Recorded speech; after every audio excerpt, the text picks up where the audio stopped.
Hey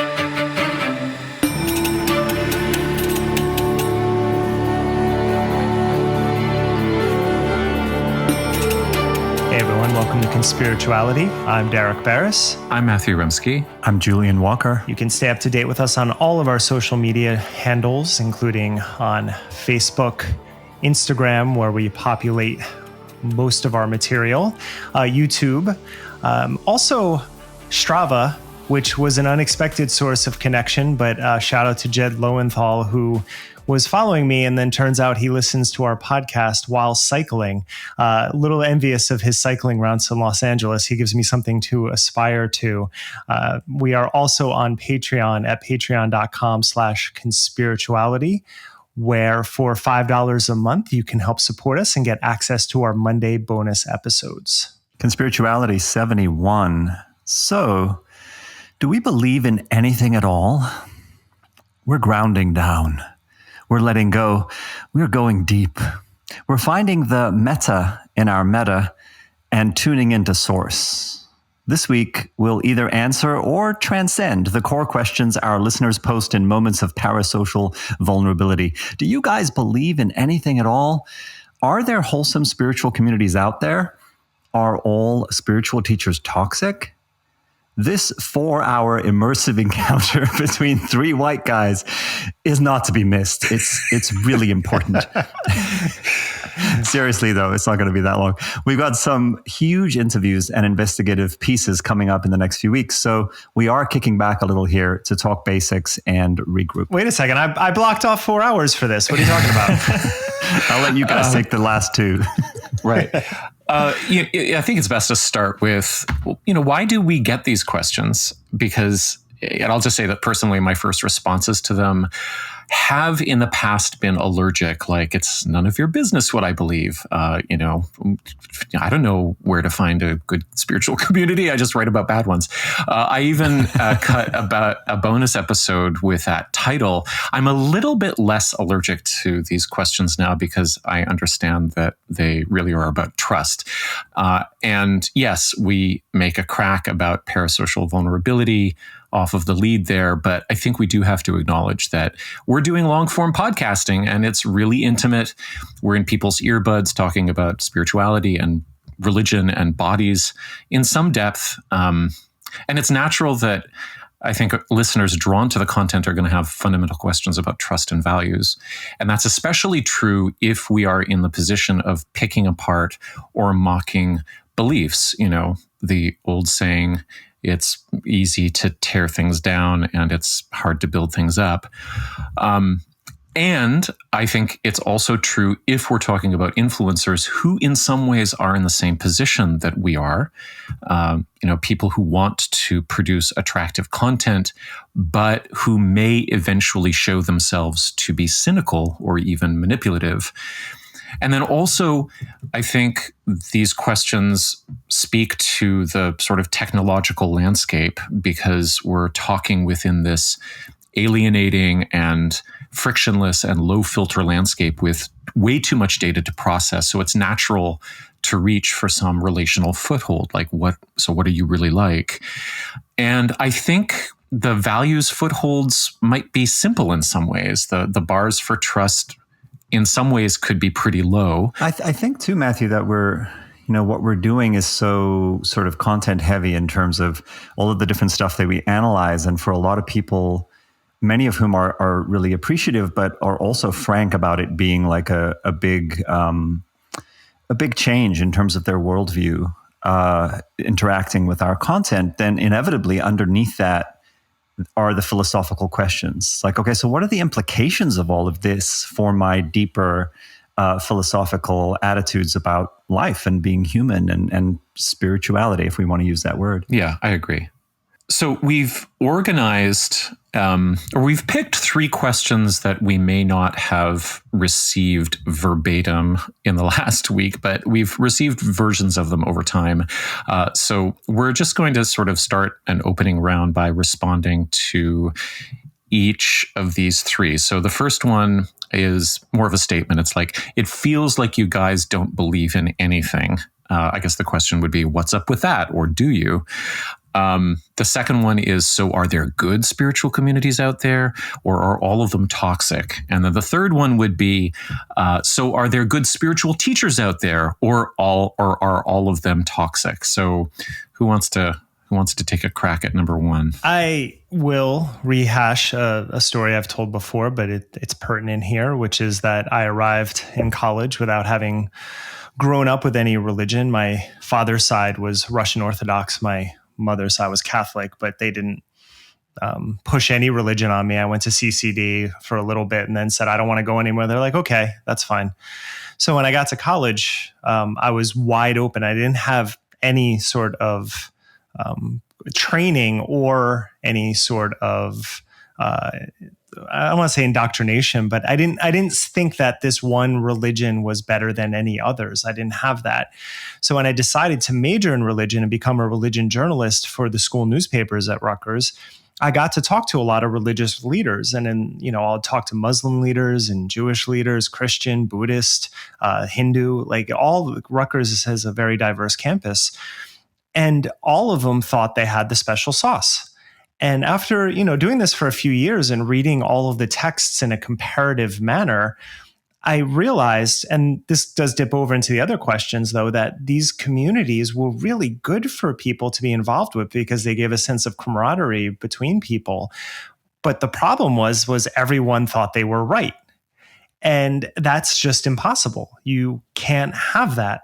So I don't believe in any particular sanctioned religion. And I'll get to as we progress here, I find problems with the word spirituality in general. I find problems with the word religion in general. And that's not just me. Religious scholars can't define religion. There are actual fights that go on about what religion actually means. And you can extrapolate from that and apply it to spirituality as well, because everyone's going to have a definition. And what I've found is people usually mean some physical and emotional feeling that I have and I have experienced, which I then take to believe that that experience is the same for everyone. And to me, that's problematic in itself because it's anecdotal, even in a communal setting. So I'll turn it back when you say something like "don't believe in anything." That is the most vague statement because it's like, well, what are you really asking? Yeah, I agree with that. That the question sort of has baked into it. When included in the definition of belief is belief in something supernatural or belief in something that cannot be touched by science or reason. I think like both of you, I was very drawn to investigating and exploring religious traditions and ideas and mythology and especially spiritual poetry and practices. And I was very interested in the first person subjective direct experience that practices promised from traditions that were very practice heavy. And to echo what you just said, Derek, I feel like one of the wrong turns that certainly I've taken and that I see a lot of people take is to interpret a direct first person experience as disclosing something universal about the ultimate nature of reality, about the metaphysical existence of some kind of, domain based on my direct experience. And typically what happens is that interpretation is based on your pre-existing beliefs anyway, or on the pre-existing beliefs of the community within which you have the experience, whatever that experience is. So I think for me over time, I became more interested in being science informed. And so now I sort of see science as a primary value that makes all other spheres of inquiry better. It kind of creates a demarcation around what sorts of claims are acceptable to make and which are probably really suspect. And this also has a psychological component. And for me, it's very embedded in an embrace of the body as sacred in and of itself. And we know that many, certainly traditional religious ideologies did not really do that. So it's a sort of almost maybe a humanistic spiritual principle that combines with this sense that scientific method is good. What I hear both of you saying is that some kind of experiential phenomenon translates into a belief state that ends up creating faith claims. And I think there's a bridge there to look at that reveals something about the way in which we use the word belief. And I'm going to answer this question with a little bit of etymology, and to just say to begin that I think this conversation, especially between three guys approaching or in middle age, can't help but to be influenced, especially with the content that we deal with, which is to analyze spiritual New Age content, that it can't help but be influenced and perhaps overshadowed by the echo of early aughts or even 1990s rationalism, the skeptic movement, the new atheist movement, and there's a politics and there's an attitude that goes along with that stuff that we could do a whole other show on.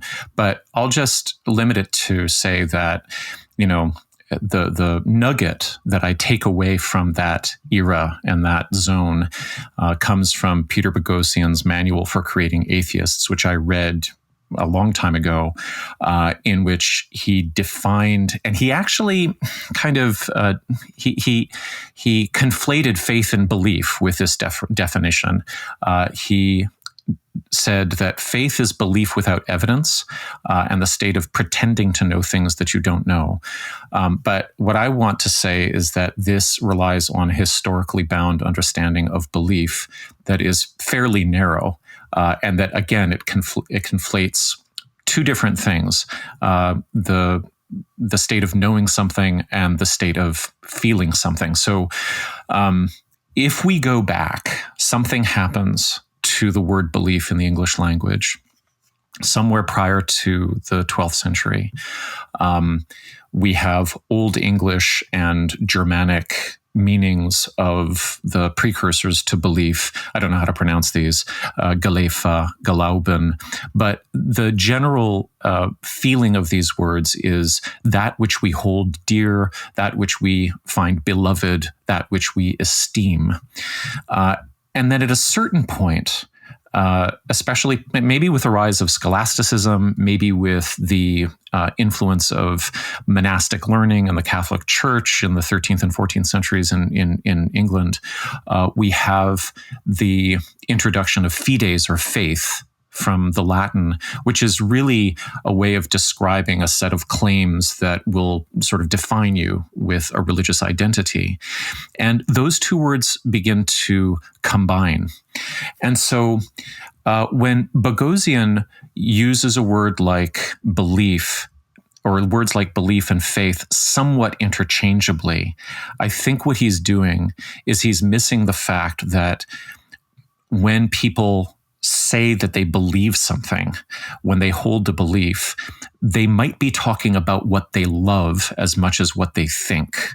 And that's a really important distinction, because when you think about, if I were to imagine like the typical evangelical participant in a mega church down south somewhere, swaying to music and holding their heart and, raising a hand in praise and with their eyes closed, and you hear them say the word, "I believe in Jesus."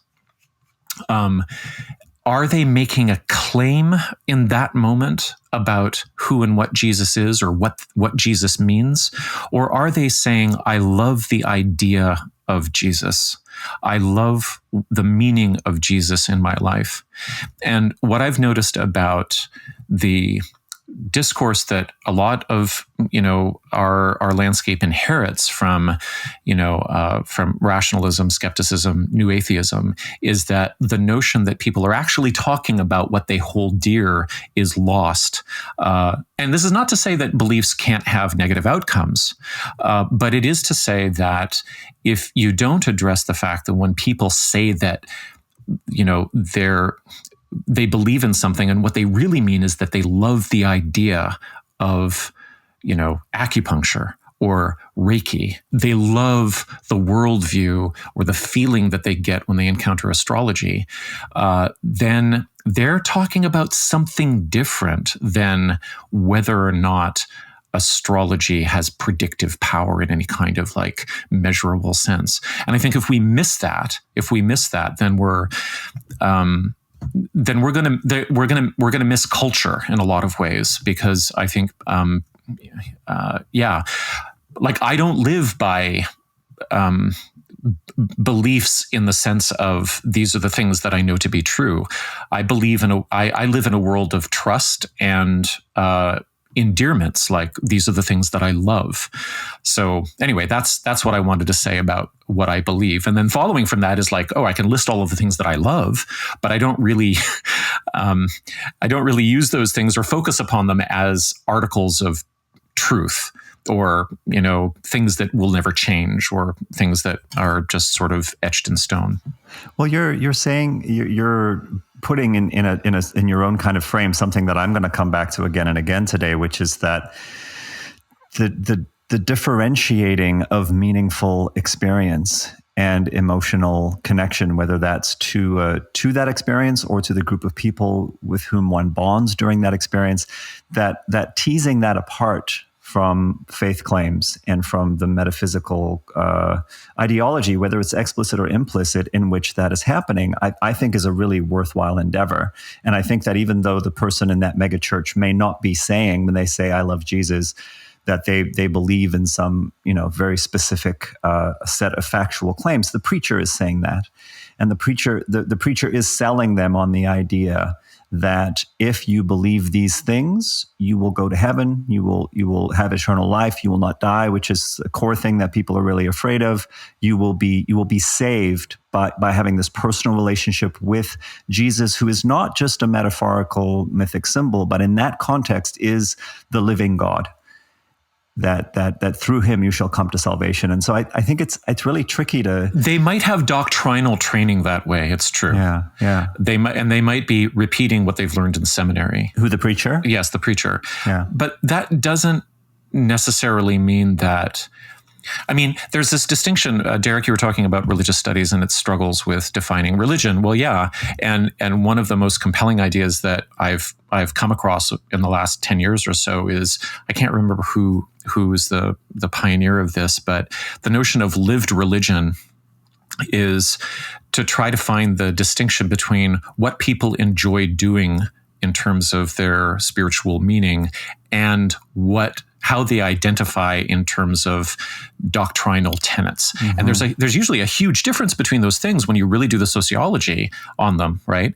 Like the person who practices Catholicism in Mexico with elements of Santeria and whatever is saying that they hold the doctrinal tenets of the Catholic Church, but what they're actually doing in their lives from day to day reflects something much different. And so, yeah, there's a wedge in there, and I think we have to like walk a line, because I'm sure our listeners are filled with, you know, this split world of experience versus claims as well, or at least they live there too. Jesus would look a lot more like AOC than Ted Cruz today, right? Which would infuriate conservative Republicans in America. But if you want to actually talk social structure and policy, that's just the reality. So when people say they're waiting for Jesus to come back, no, they're not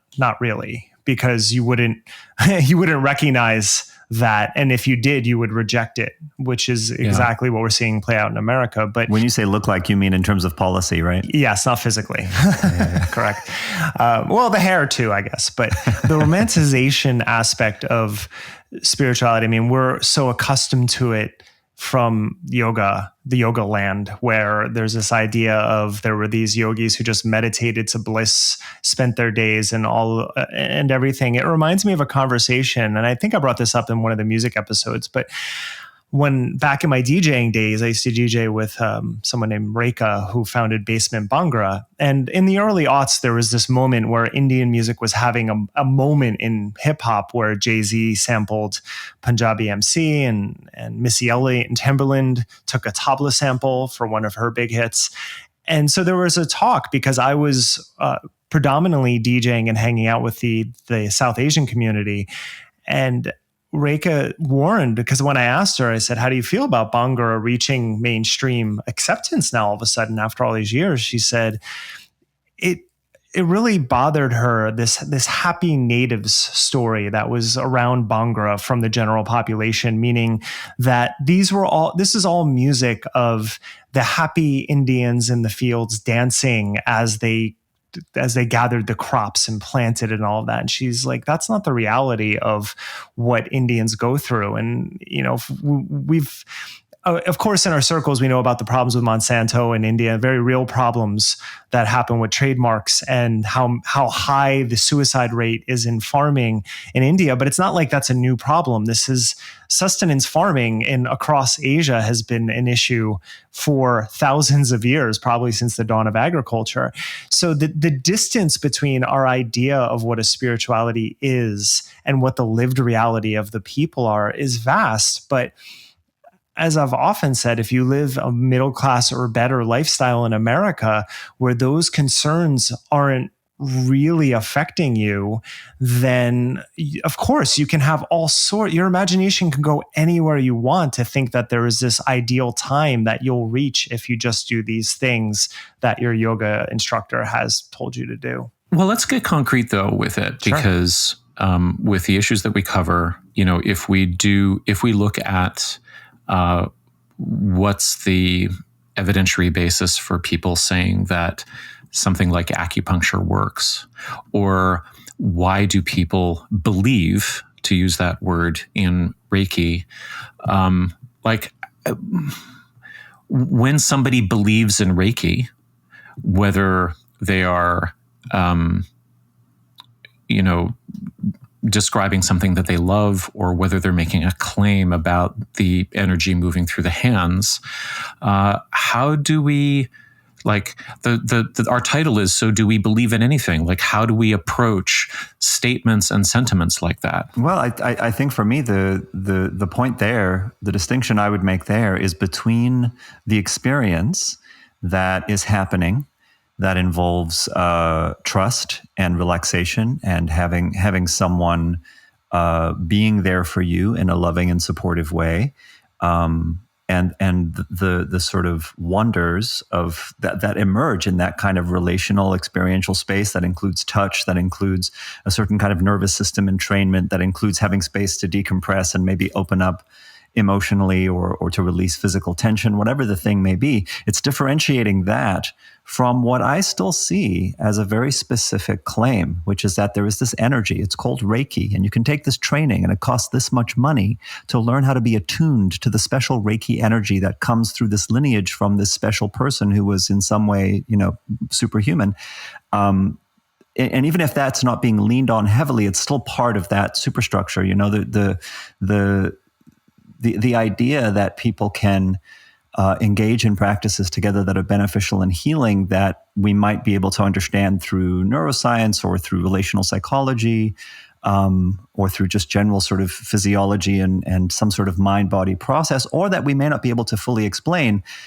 Accepting that and valuing that is very different than saying that the metaphysical framework that it comes in is sort of neutral or harmless, or doesn't matter what you call it, because actually there are some pretty strong things being smuggled in there that I think are potentially problematic. I'd also look at it just from what the claims are, very often, and it's also indicative of social media and how we're reacting and interacting with the people that listen to us. Is you'll hear us say something and then it'll be like, well, you just don't know. And usually, speaking for myself, a lot of these modalities I've done many times. Like when we've talked about chiropractic, I've had over 500 chiropractic sessions in my life. Damn. So I know a bit about it. I had very serious hip problems when I was younger. When it comes to, let's go to acupuncture, because honestly, I don't know much about Reiki at all. But with acupuncture, I've had dozens of sessions, and I will say that it's very relaxing. I've really enjoyed them. The music, the lying there with the music and the points in, I don't feel it. But when I leave, I feel lighter because I just laid on a table for 45 minutes and listened to music and meditated, basically. Yes, I feel good. Now, will this have positive effects on my immune system? Very possibly. But will it cure this or that thing? Well, then you have to look at what was my immune response from the music, from the meditation aspect, from the lying down, not just the meridian points. You have to look at it holistically. And then you have to take a data sample of many people who've had similar experiences. And it's really hard to do science. So a lot of these modalities we talk about and critique, I have no problems with. Some I do, but not all of them. And if they bring somebody healing or joy, I'm all for them. But when the claims are made, that's when I get triggered by it, because I'm like, you can't make those claims, because then people who may need serious medical help are going to instead turn to those modalities because they're believing your claims. And when they don't work, there's going to be guilt, there's going to be harm done. And the people that perpetuated that myth are never going to take responsibility for it.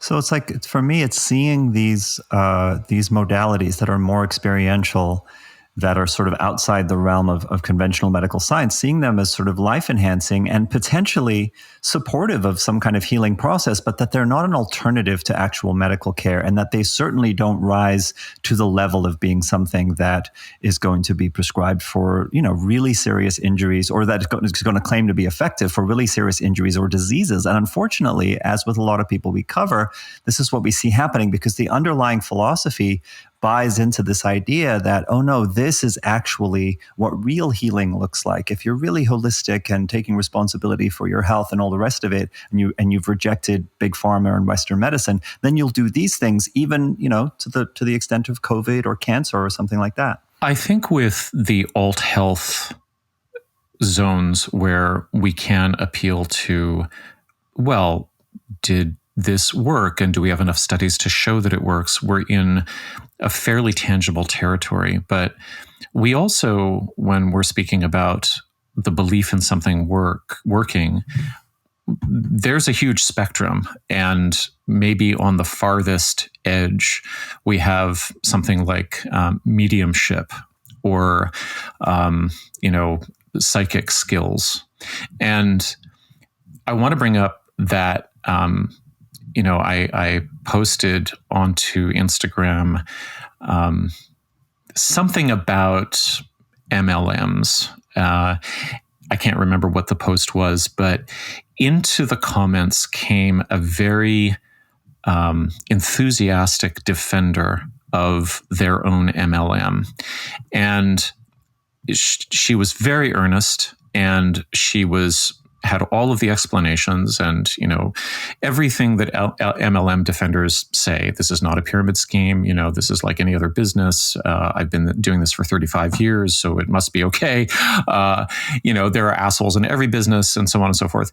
But I clicked through the profile and I found that the person also makes money as a medium talking to dead people. And so I posted to Instagram that feeling when, or to Twitter, that feeling when an MLM defender crashes your IG with a lot of earnest sounding arguments about how their unnamed MLM is not exploitative. And then you click through and learn that they charge $200 for 90 minutes of channeling dead people. And when I tweeted that, I went into Slack and I said, Derek, is this a low blow?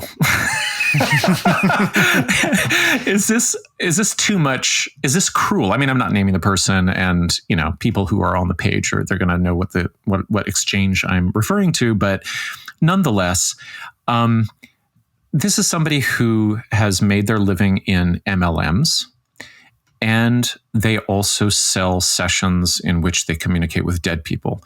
Now, are those two things connected in your mind? Is it fair to discredit a person's comments or their opinions based on this combination of career choices?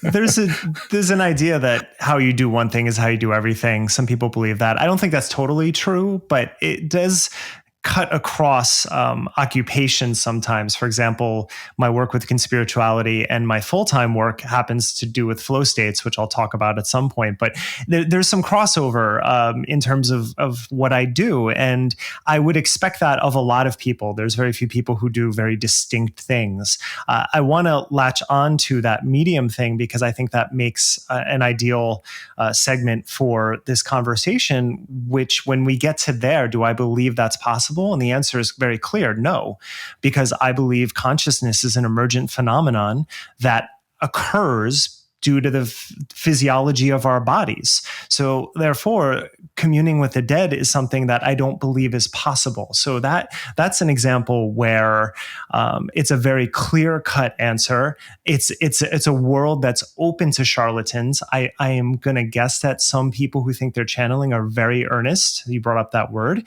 and think it's true. I don't think it's possible. Nothing in the study of consciousness has opened me up to believing it, and I have never seen proof of that. Well, this is why I'm bringing it up, is that my comments on Instagram prompted objections from people who practice psychic mediumship and who will say, well, what I do is not fraudulent and it has nothing to do with MLMs. I resent being, lumped together like this. And that, it gives me pause. So, one question that comes out for me is, well, can people act as mediums without hurting others? And how would they do that? I think it kind of spills over into the idea of good spiritual communities. It's one of those things. The human imagination is incredible. It's one of the driving principles of our evolution culturally. And if it's bringing somebody a sense of closure in their lives, or if they feel complete, if it helps them, I guess it's not totally bad to me. I mean, there's a lot of things like that. It's a placebo. And so it can be done with a sense of humility, possibly. I don't have a lot of experience with that. But overall, I still don't think that you're doing anyone any good by saying false things or things you can't actually verify. And it spills over into something we've all said in various ways. If you're talking to alien civilizations that are ancient and futuristic and have all these amazing powers, bring back a cure for cancer. Bring back something useful. Don't bring back, oh, they love you and you're going to be great in life. Like that's really, I've never seen a message from a medium or a channeler that made me think, wow, that's really valuable information. Yeah, or deep and profound insight. What you have both spoken to, though, can really be defined by a certain kind of cultural narrowness in terms of exposure, though, right? Well, I don't know. I mean, I would add, because I know where you're going next, Matthew. I would just add before you do that. I think that it's even stronger than placebo. Derek brought up placebo when you're dealing with something like mediumship. In terms of looking into it, admittedly from a skeptical point of view, although when I was younger, I would have been quite open to that kind of thing. There's a profound experience that's happening, right? There's a deeply emotional experience that someone is getting to have in that context where they believe that the person sitting there is talking for or talking to their deceased loved one.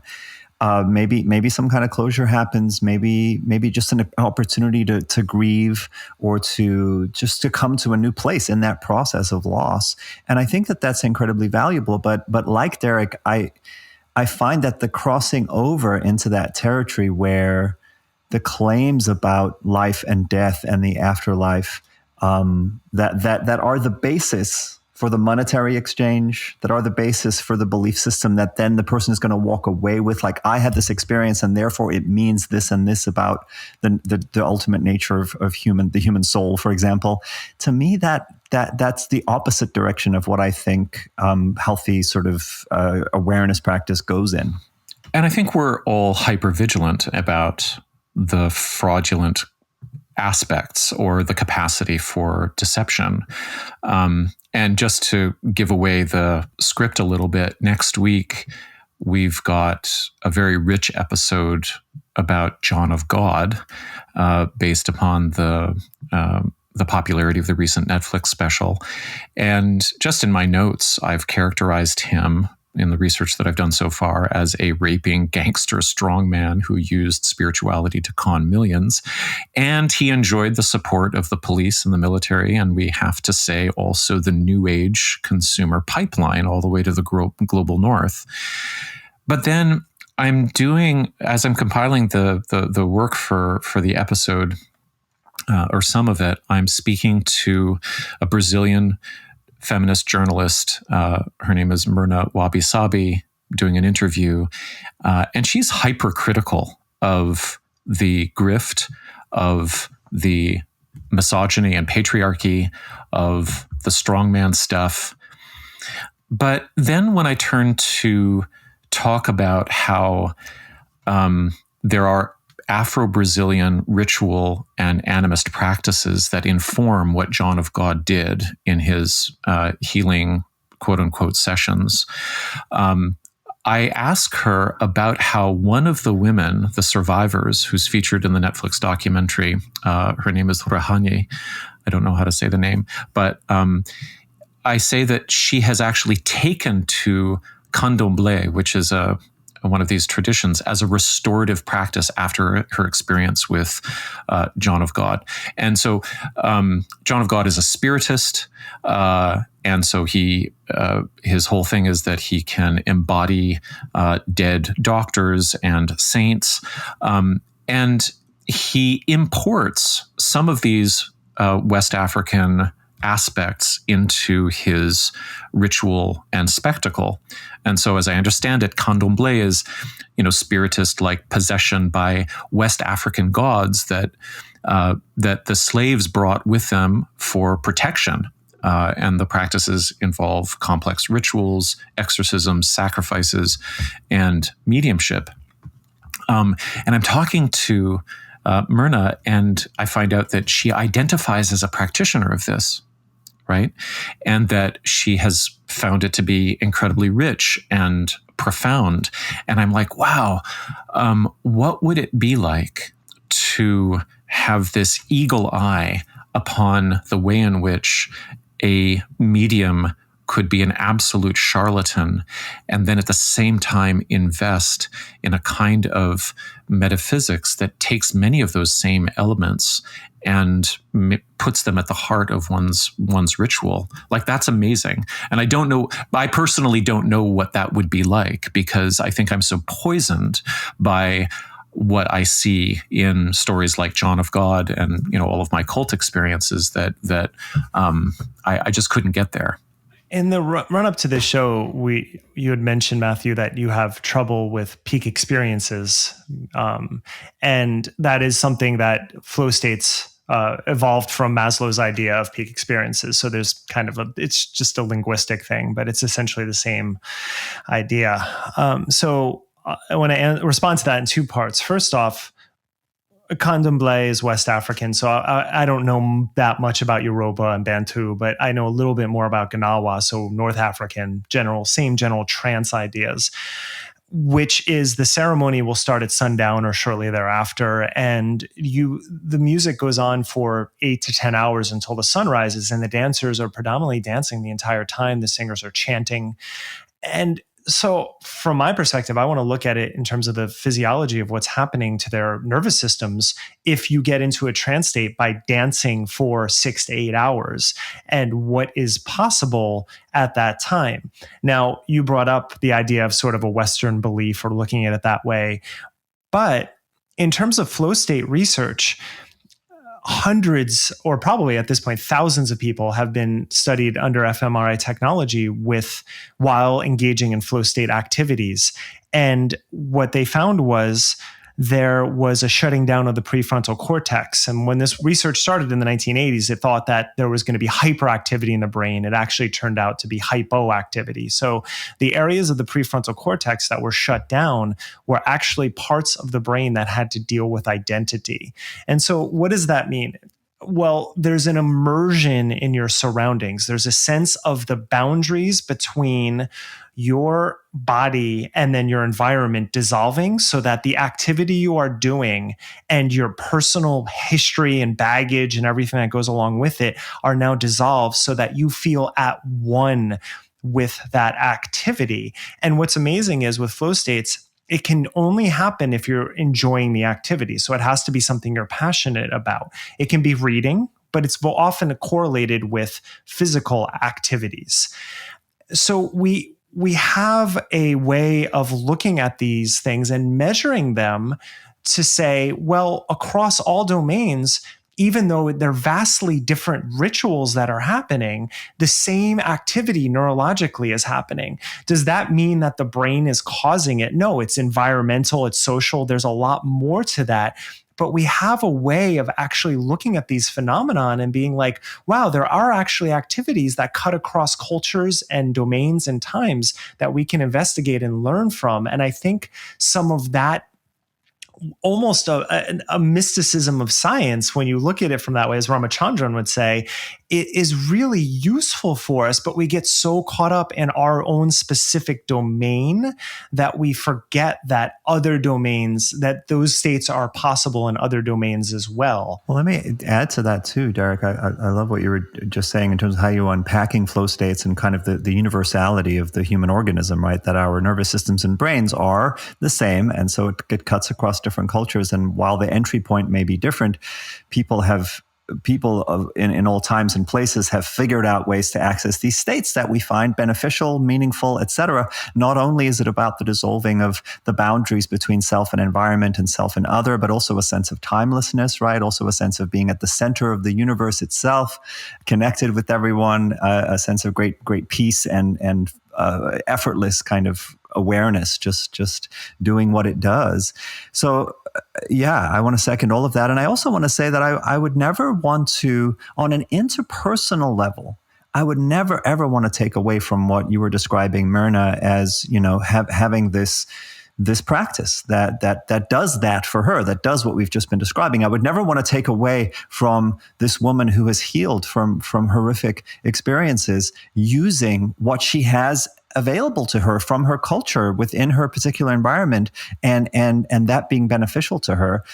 I think that people who get bitten by the rationalist bug just maybe have a certain kind of temperament where we say, well, yes, all of that, and it matters at the end of the day what we think is really true, and figuring out what's true in these kind of ultimate ways is a worthwhile endeavor. And so the experiences can be meaningful and valid and not be true. And as you've highlighted and underlined beautifully, Matthew, that can be problematic in certain cases, and maybe in other cases it just is what it is. And a healthy dose of humility and acceptance of other people's path is a good thing. Well, I think that I really focused on this juxtaposition between people finding a kind of resistance within Candomblé and also Umbanda as the other practice, in response to the kind of Christofascism that we see in John of God. But to go back to this premise of the universality of flow states and the fact that, they are just accessible to everybody, and we are starting to understand the organics of it. The reason that this comparison is really amazing to me is that when people are sitting in the quote unquote flow at the casa in Abadiânia, with John of God, they're in flow states too. And that's why that's how they are being abused. And so, it's like, it feels like the organic and biological descriptions of the flow states are one thing, and then there's this other question of, well, what's the community of care that's actually holding them? Group flow is also a studied phenomenon. Charles Lim at Johns Hopkins studied jazz and hip hop improvisational artists, where he hooked up them to fMRI while they were playing and found that their brainwaves synchronized while they were performing together, and take that at a large scale. You can really call college football in America chances for group flow to happen. It's soccer, right, around the world. Like, that completely happens. That's why people lose their identity, and sometimes the violence that happens after their team loses, because they're so invested in that. On both counts, the comparison to religion that's often made, I think, is a valid one. That for them, football is a religion. Yes. And just like our talks that we've had in previous weeks about psychedelics, these are content-free experiences. So if your thing is going off and listening to this guy, and you're doing the reporting on John of God, I'm not that familiar, but if you're in a state where you're meditating together, dancing together, whatever that ritual environment you're in, if that is something that gives you a sense of community, then whatever content is being put out there, once you reach that state, you are going to be open like a book for them to put that content in there. And that, to me, is part of the indoctrination process. Yeah, and then that flow states are also highly suggestible. So we're susceptible both to our motivated reasoning that says, "Oh, I had this experience; it must mean this," and we're susceptible to others who we trust saying, now you've had the knowledge, as Prem Rawat calls it, right? And so now you know that I'm really God on earth, for example. Let's bring it back to our listeners, though, because I think that this question, my comparison of my pointing out that the MLM seller also talks to dead people, that really sort of touched a nerve. And I think the nerve also gets touched in the comparison between what's happening in John of God's Casa and Candomblé, perhaps, which is that to criticize or to analyze the use of spirituality in La Casa implies that, I think, for some people, that people who do this are unethical, or they are more liable to hurt others than if, they had gone to a business management school or whatever, that if they chose something else to do with their lives. And so I think that's really where the question hits home for a lot of people. That's my sense anyway. I think that's really good. You know what I mean? Really good, yeah. Because when somebody comes in and they say, well, I'm a practicing psychic and I don't abuse people. They may be lying, or they may be so unself-aware that they have no idea that through the process of like unexamined transference and countertransference, they are fucking up people actually, and they shouldn't be taking money and they should have gone to school instead. But it is possible. It is very possible that in their own contexts, in their own communities of care, they are providing valuable services. And I think that our demographics, our global north consumer demographics, do not really give us insight into how these things work in places where they have worked more continuously for longer periods of time, where maybe my gut feeling when somebody says that they practice mediumship in Toronto is that they're fucking people over. Like that's what my gut instinct says. And I don't think it's fair. And I want to really interrogate that in myself, because maybe it is actually more often true than not in Toronto. But that doesn't give me permission to say that it is true in South and Central America or in India. Well, we're dealing with, again, these media. We are not built for social media culturally. Humans have never had this sort of experience before. We grew as middle-aged men. We watched it unfold in our lifetimes. Like, we had access to international news when we were growing up, but not at the rapidity which we do now, and not in the ways that we do now. So this is really new territory. I still don't think, though, that there are not fields of study that cross cultures that can be beneficial. And if we're talking, it is a challenging subject to talk about. Levi Strauss was criticized for his views on anthropology, but he still brought a lot to the field. So when there's no other way to look at reality than through your own experiences. You can build empathy in yourself and try to understand, but you're still going to take your experiences. And that's as true of us as Americans and Canadians as it is of anyone else around the world. They're going to take their experiences and bring it with them. So there are both cultural nuances that we should account for when we're looking at it, but I think there are also biological experiences that we can also investigate and understand that cut across those cultures as well, if we understand the entry point of the content and the culture for those people. And I want to say too, Matthew, that I agree with what you're saying. I think that there are people who show up in our comments threads who say, I do mediumship, or I'm a psychic, and I'm very ethical about how I do it, and I'm not making the kinds of mistakes that you're pointing out. And I think that may be absolutely true for them, and it may well be that the people who receive their services feel really good about it, and it might be a lovely thing within that community. Because of my temperament, I tend to think that ultimately it's they're being misled in some important way. And I think that the trickiest part in all of this is the moment you step over into the paranormal, you are claiming some special knowledge or ability that has a kind of authority attached to it that's really distinct. It's a really specific kind of authority, because I'm the one who can talk to those on the other side, or I'm the one who has the psychic ability to foretell the future.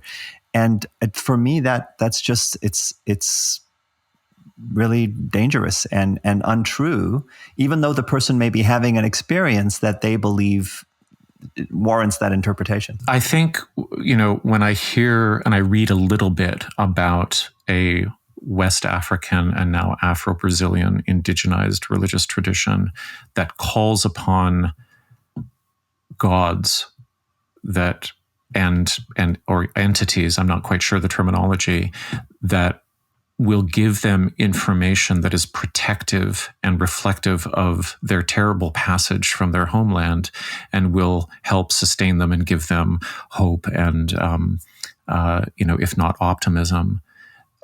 It's very, very difficult for me to continue to say that there's anything about that that's misleading.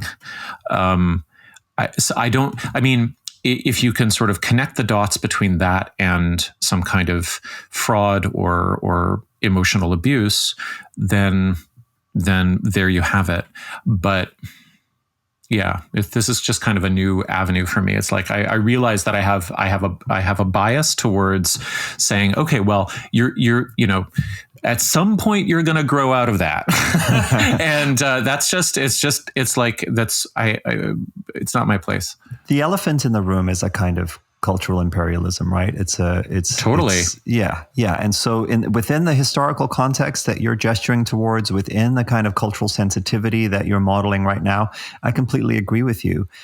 I do think that in practice, anytime, whatever the culture is, whatever the historical context is, and European people have had plenty of this as well in our history, and perhaps still today in some places, whenever that paranormal thing is in the room, the sense that you're maybe paying someone to cast a spell so that things go this way or go that way in your life, that's sort of the underlying psychology that I think is universal to human beings. And I just don't think it works. So there may be some archetypal, psychological, emotional ways that people find a sense of hope, and I think that that's beautiful. But yeah, to me, it does come down to the sense of like, are you putting your faith and your money and your energy and your beliefs about reality into something that is ultimately empty and will not actually give you the relief that you're hoping it will give you existentially? Or are you coming to terms with what it is to be human in a way that I do think is universal? And I'm willing to look at that if that is a kind of, massive cultural bias blind spot. Well, that's a good entry point into, I want to focus a little on the other two questions about asking whether there are good spiritual communities and good spiritual teachers out there. And unequivocally, I will say yes. I've long said about my friends who are Catholic or Christian or some one of the thousands of sects of Christianity that exist out there. If their church brings them a sense of community, that's awesome. I feel the same way about yoga studios. Mine was Equinox for 17 years. Yes, I work there, but my people were there because I spent all of my time there when I wasn't at my desk working. I would take the word spiritual out of there. Are there good communities and good teachers? Then the answer is yes. I've known many people who do not take advantage of their students, and many communities that don't have power struggles, that have regular human dynamics, but that there's no charlatan at the top trying to take advantage of people. These are totally possible. And unfortunately, I think for people involved in them, they know that and they go there. And whether you're talking about Christianity or Islam, Sufism, which I know a little about, or yoga, whatever that is, as soon as it spills over into the metaphysics, I kind of tap out. But if you're talking about the real world interactions among people and just being together in a tribe, I think there are plenty of places that people will naturally gravitate toward. There's also this problem of like, functional communities don't advertise themselves, right? Yeah. They don't have anything to sell. I'm glad that you're questioning like the usefulness of the word spiritual there, because I think as soon as that word is in there, for me, the notion of the spiritual organization and whether or not it can be toxic is actually more of an economic question than anything else. Because I think a lot of the cultures and subcultures and groups that we study on this podcast feature just a network of people who have professionalized into spirituality as a commodity in the globalization era. And that's where we get businesses and we get cults that are kind of tasked with producing meaning into and sort of plugging the meaning gaps in the culture.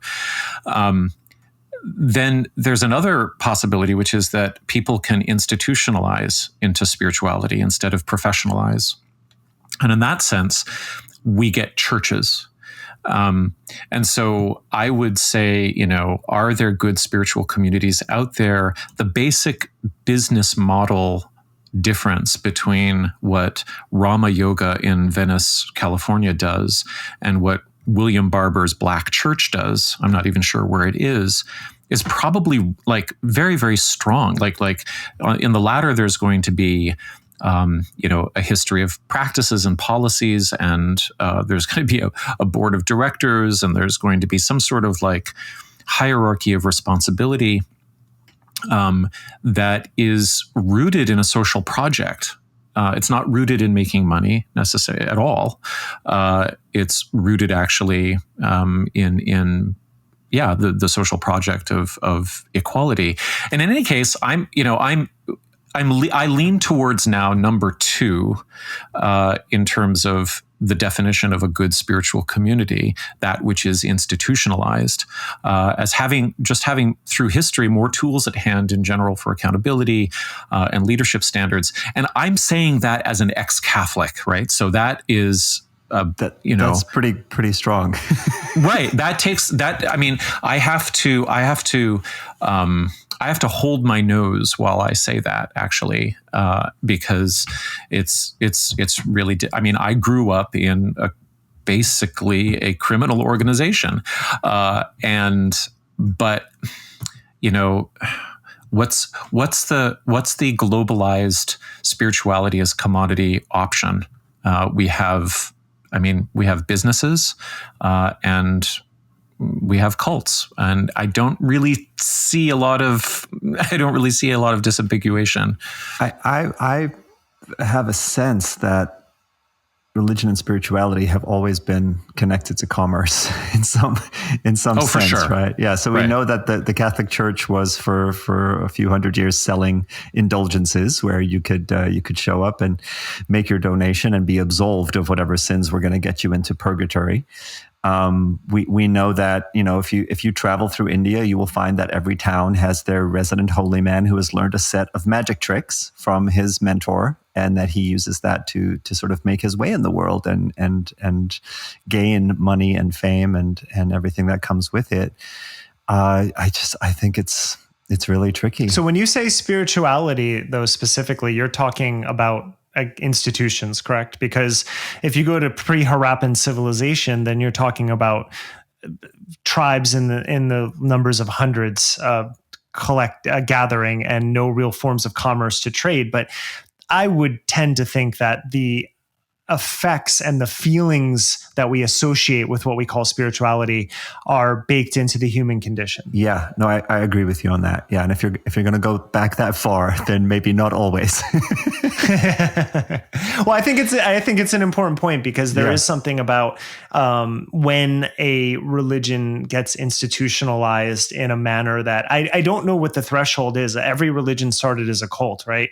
But I don't know when it becomes accepted. You say that. Okay, we could leave that. A cult in the very open sense of what that word means, right? A small, not very well organized, right? Yes, exactly. Yeah. I know. Whenever I say that word, I see Matthew's face, and I like, don't do that. I know there's going to be a long Slack thread coming soon. No.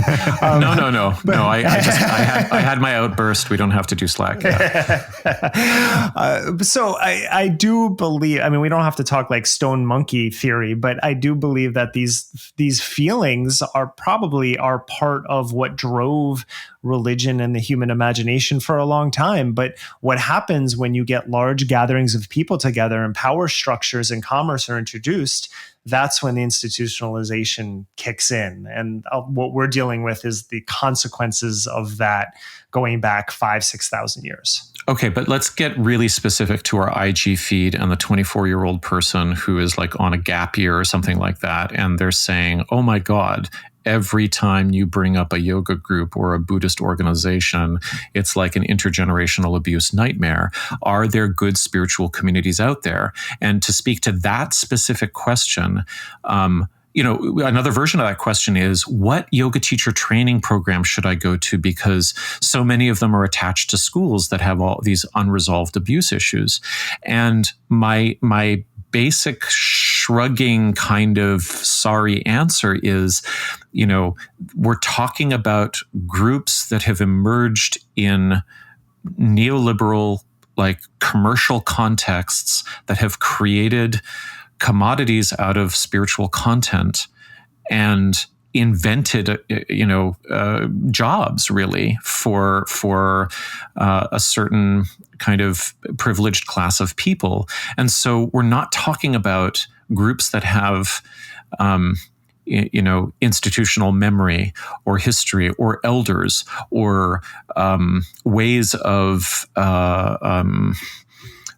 self-correcting. We're really talking about businesses out there right now. And so that's why, that's why I just want to pick at this distinction a little bit between, is your spiritual group, how far back does it go? When was it founded? Mm-hmm. Does it know who its great grandparents are?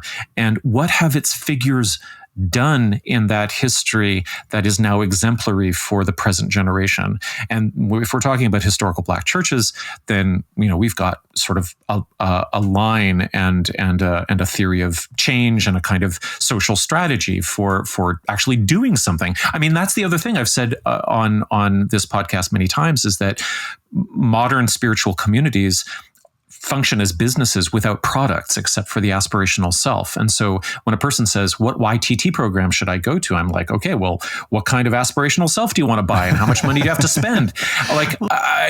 Because you may find friends, but that's not going to be based upon the quality of the spiritual community. It's going to be based upon the luck of who fucking shows up. That's it. Yeah. Well, I just want to interject here too that, Sai Baba probably had about some estimates say he had about 6 million followers worldwide. He was treated as a god man. He did all sorts of magic tricks. He had people showing up to see him in their thousands every day of his life. Yeah. Total criminal. And just an absolutely despicable person in the final analysis. He died with a net worth of about $9 billion. $1 billion? $9 billion. Yeah. I did not know that. I did hear about people driving cars away from the ashram after he was barely cold with cars stuffed full of cash. I did hear about that. Now the Catholic Church today, the Vatican, is estimated to be worth about 30 billion. Right. The Church of Latter-day Saints around 100 billion. So I mean, I don't know which one is more involved in making money. I think that if you're going to look at spirituality as a thing that is free of money, you're missing the point, or you're missing a large component of what this practice is. I mean, if you need to be spiritual and have those feelings, you can sit and meditate in your room where you live and have those experiences. When I ran my first teacher training at Equinox, we had 36 students. And I remember very early in the program, I said, look around the room. And in a few years, I would say, guess that maybe 2 of you will be teachers making a living doing yoga. And at that time, people were like, what? Because people were trying to transition their career. And then what year was that, Derek? 2008. Oh, you gave that talk early then. Yeah, because I didn't start saying that until about 4 years later, 4 or 5 years later. But you were right, I think. Yeah, and I told them what it took for me to make a living as a yoga instructor, where at that time in my life, most of my money, teaching 19 classes a week, running teacher trainings and whatever workshops I did, when I explained my commute from Jersey City and then Brooklyn when I moved to all the different Equinoxes, when I told them the amount of time I spent on subways and what I had to do in preparation for all the classes, everyone was like, oh yeah, that's a lot of work. And I just, one thing that I've talked to yoga instructors from different schools that had a very different experience, that they were presented, change your life. You're going to make your living because this is your passion. And then they ran around town for $20 a class for 90 minutes teaching, and they went broke, or they had to get other jobs. And they were like, they felt like they were sold a false good of bills. They were. And they absolutely were. And that is where I have problems with spiritual communities, this secret idea, this manifestation idea that if you follow it, it's just going to happen. If you want to make a living doing that sort of work, you have to be a business person and you have to hustle, just like any other industry that exists. And that is one of the issues I take with broader spiritual communities that present this idea that following your passion will bring you everything that you need. Yeah, I agree with that. And I also hear what you're saying, Matthew, in terms of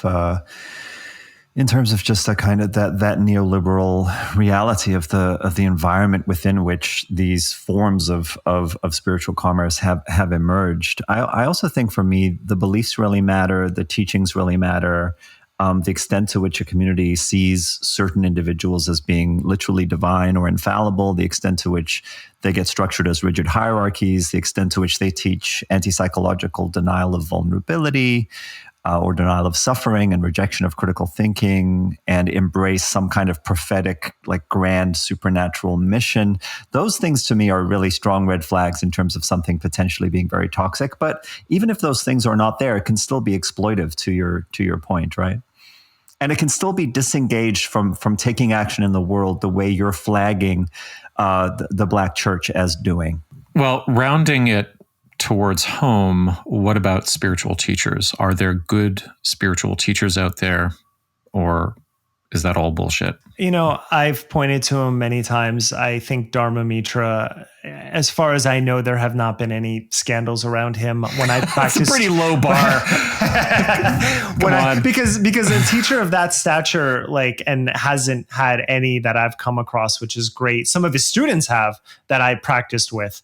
But I bring that up because here's someone who would do visualization, cosmic meditation workshops, and he would say things that I would just be like, I'm when I rub my eyes a lot, those aren't real stars that I'm seeing, right? So let's just move past that. But the actual training and what I got from the community there, because in his old studio in the room, when you were with people, you just would assist people. There would just be a very hands-on sort of non-confrontational environment. Like if you saw someone trying to do a handstand and they needed help, you go and help them. And it was a playground. And it's actually how I sort of tried to create my classes from that after those experiences. But it was somebody who was deeply invested in the practice, had beliefs that I didn't necessarily believe in, but that community and being in that brought something very important to me, where here 15 years later, I'm still remembering fondly those experiences. And personally, I didn't have any negative experiences at all in that time. And I would imagine that there are plenty of other people, again, but you know what? It's hard to market being good. Usually it's controversial, or the fallout, there's an inverse relationship to charisma, right? Yes.